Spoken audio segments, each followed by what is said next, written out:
নিম্নোক্ত কোন দেশটির ভারতের সাথে স্থল সীমান্ত নেই? অপশন এ চীন, option B Myanmar, option C Afghanistan, option D উপরোক্ত কোনোটিই নয়।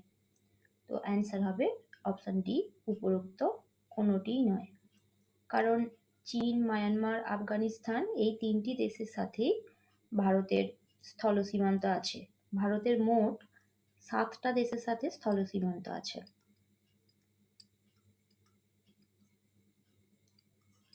বাংলাদেশ,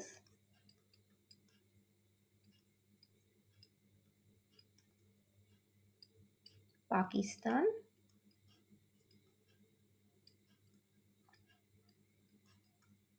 নেপাল,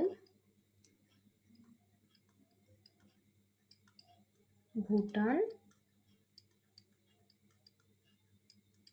আর চীন, আফগানিস্তান আর মায়ানমার, এই মোট 7টি দেশের সাথে ভারতের স্থল সীমান্ত আছে।